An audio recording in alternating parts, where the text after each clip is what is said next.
La 5e vague est bel et bien là. Et nous en avons les effets à l'hôpital, il n'y a aucun doute.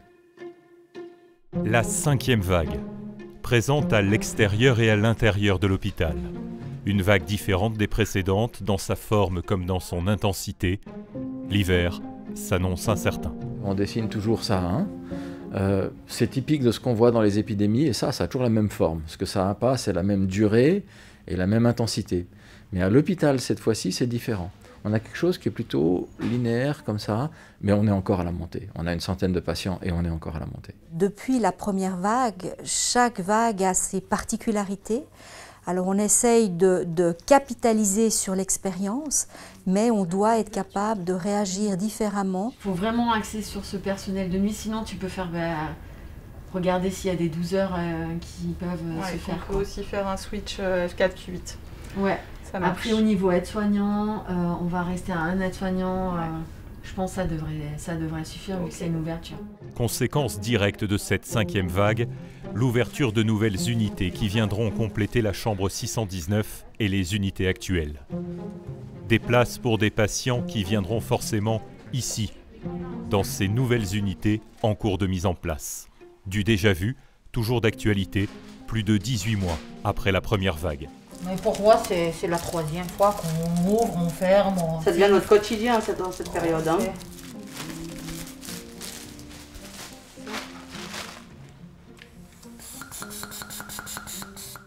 Pour le patient à droite, là pour le patient à gauche.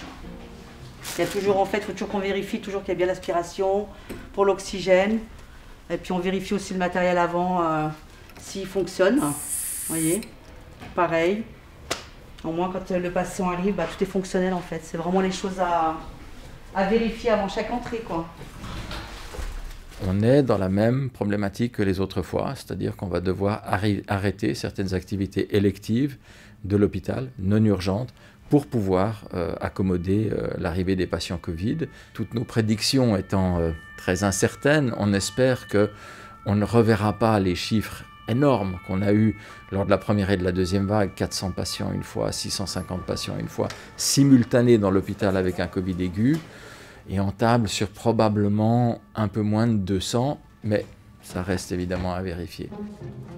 Des chiffres et des projections qui reposent sur la réalité d'aujourd'hui. Mais aujourd'hui, le variant Delta n'est plus seul.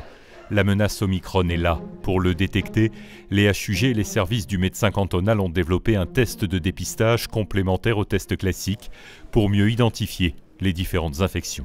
Il y a d'abord le test dépistage classique et une fois qu'un test est positif, on fait un second test très rapidement qui nous dit qu'il y a à peu près 9 chances sur 10 que ce soit le Omicron.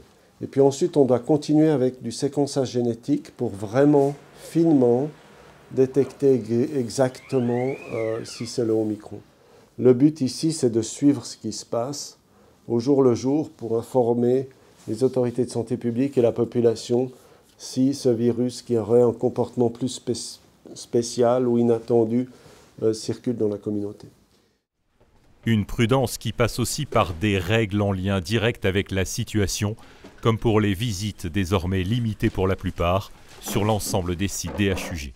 On essaye de limiter le maximum la circulation du virus. Et aujourd'hui, on a dû vraiment remettre des règles relativement strictes, à savoir une visite par patient par jour, avec bien évidemment la nécessité de pouvoir justifier d'un pass sanitaire.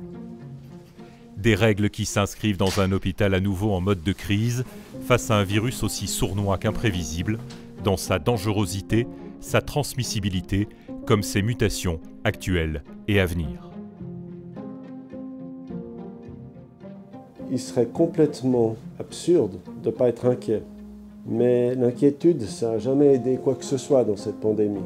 Et bien entendu, on serait largement passé d'avoir ce nouveau venu.